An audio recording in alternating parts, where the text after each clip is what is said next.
So guys, magandang hapon. Medyo maluwag yung schedule pa natin sa pagtatanim. Malayo-layo pa yung panahon ng pagtanim ng palay, kaya dugtungan ko na tong kubo namin para malagyan ng malit na kusina. Itong mga kahoy ko to, matagal ko na to hinanda. Buti nga, nagbunga na to. Ano na, medyo marupok na siya. Gagawin compost pwede pa naman. Kaya may panahon tayong unti-unti ko nang ayusin to. Mabubungan lang para yung mga kahoy hindi mabulok.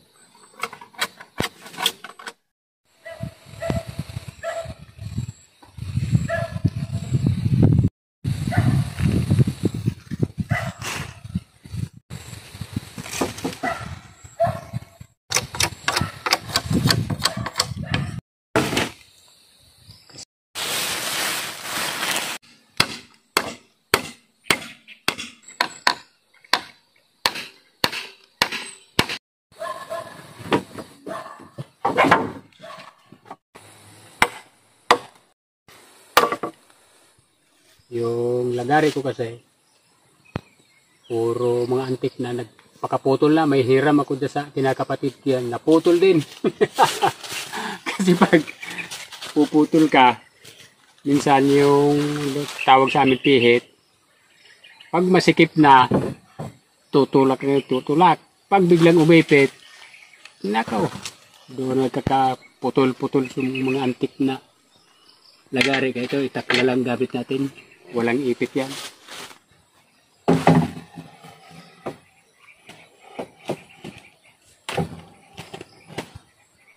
Kasi ano ko nito. Okay lang, taas na. Nandiyan papatong yung mga kahoy natin na. Pop! Matibay ba ito? Hirap ng gamit MM.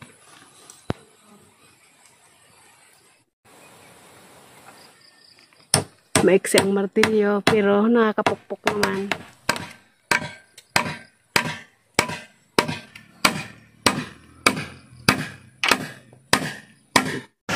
Dandan lang ko yun. Makulap na kahoy ito.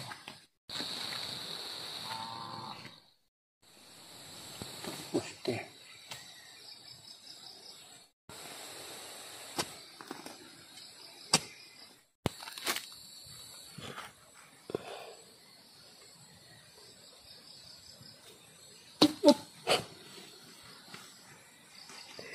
Hina ng katser.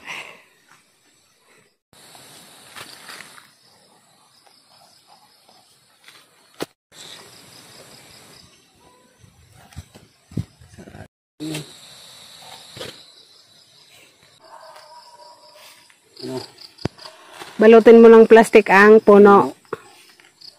Effective naman kaya yan? Subukan natin kung yung nakabaong kung hindi kagad mabulok. Subukan natin. Maganda sana kung ano, may simento tayo. Kahit yung puno lang. Nabasa. Ano nang nabubulok. Pinalot ng plastic para hindi daw mabulok agad. Subok lang. Plastic matibay, di ba?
Tutok ko muna.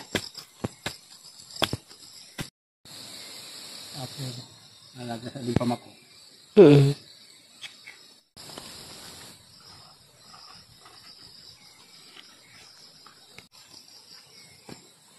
ano dito, yung hindi lang sumayad ang ulo, ang sukatan.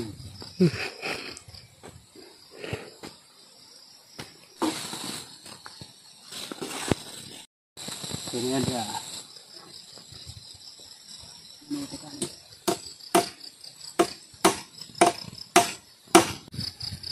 Kaya, bangkirahan, okay na kalawat niya. Mataas yan, yan. Yan, okay na. Kunting baba yata yan.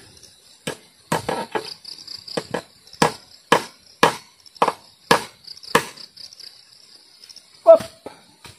Bigat ng kahoy na yan. Matalaglag yun.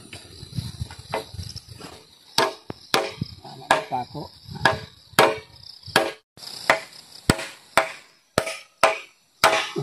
Tulak ko nga eh.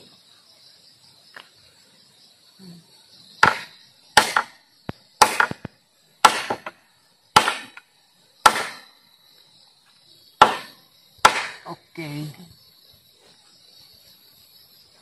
Konting.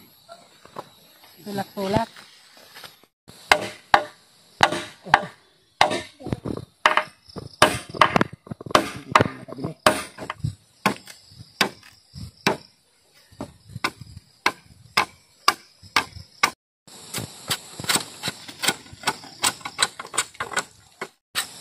Insekto pag hindi binalatan dyan natago. Bukbuk.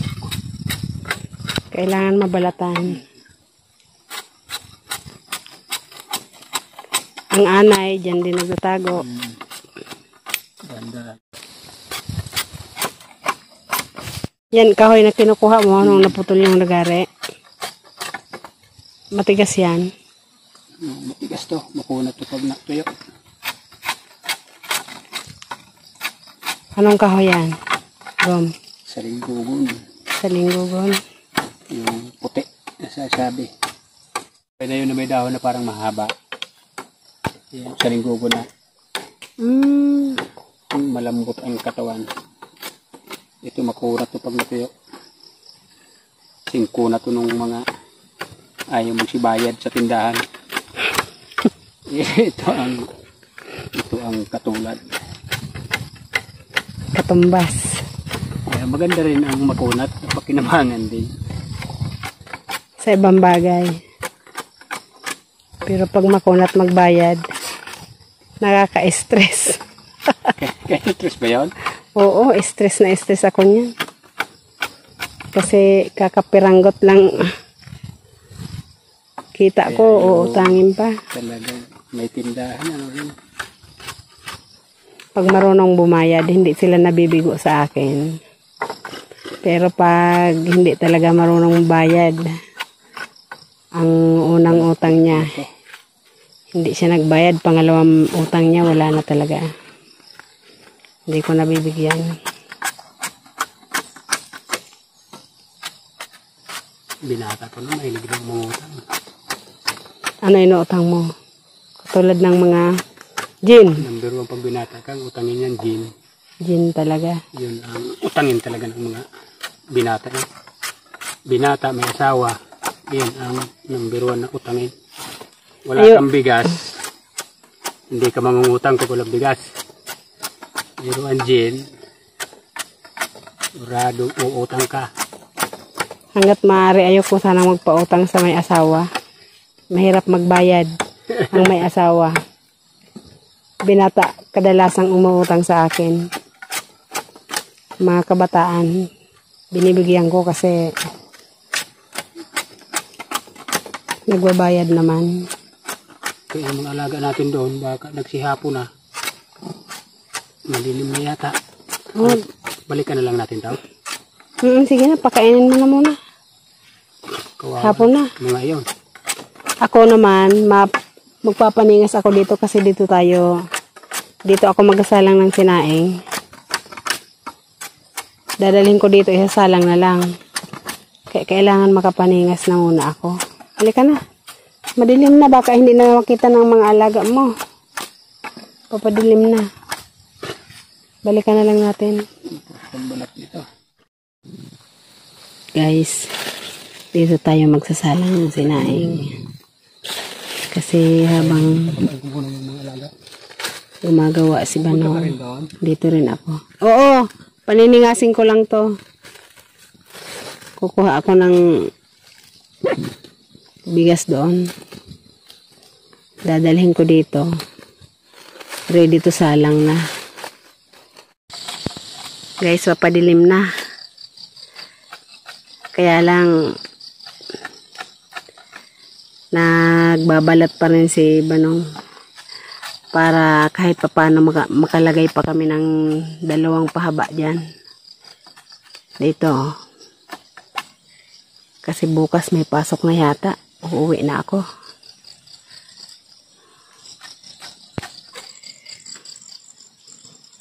Nagdala na rin ako ng plato para diretso dito na rin kami kakain. Uuwi kami dun sa kubo, matutulog na lang. Tatapusin mo pa ba yan? Kung kaya pang Madilim na. pumukpok.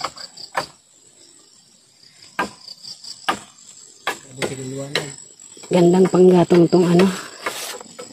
Pinaglugasan ng mais. Maliyabo. Yan guys, parang kumukulo na. Ayun, ganda ng pagkasain ko. 2 tao lang. 2 tao lang pero ganyang kadami. Sinaing. Pandalawang kain. 3 dog. 3 aso. 2 tao. Parang tao rin. Pandalawang kain yan. Madilim na pagpukpik. Palawit yung mga lawit yung mga galalad. Okay. Okay. Mm-mm. Dito, ano mga layo ng ano. Palawit dito. Okay na lawit dyan. Yung dito sa may dapugan. Ang lawit dyan. Ikaw. Sige, tansyahin mo. Dito. Kaya kung ano, putulan lang. Haba-habaan lang. Tapos pag ano. Kasi dito dapog, di ba? Oo. Pwede na yata. Dapog. Tama na yan. Bukas naman. Mausok. Bukas naman ko. Bukas lang? Tama na yan. Pahinga na. Guys, kain tayo. Ang ulam namin. Tawag yan. Paksiw na dilis. Na dilis. May Saka halong may halong. tulinga. Halong isda. Dito na kami kumain May sa... halong tulingan saka dilis. Kain po tayo. Kasi kaso wala na siyang sabaw. Naubos na. Kanina may gulay kaming gabi. Kaso ubos na.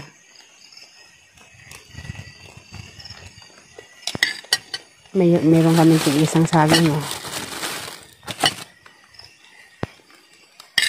Umaambon-ambon na naman. Umaambon-ambon na naman. Sarap. Talagang bermans na kaya. Pag bermans, ang Bicol, malimit ng ulan. Mama, may mga gamo-gamo. Nasaan yung takip? Kaldero. Malalagyan tong Yan, lampo natin. Lagyan mo ng takip. Wala pa kayong tumalon dyan. Dumami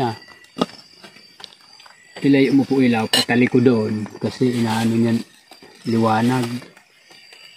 Yan sila. Yun. Walang Kakain tayong walang ilaw. Baka hindi ma-short. susundan liwanag niyan. Sa liwanag yan nasunod. Ilawan kita baka hindi ma-short. Dadaan yan.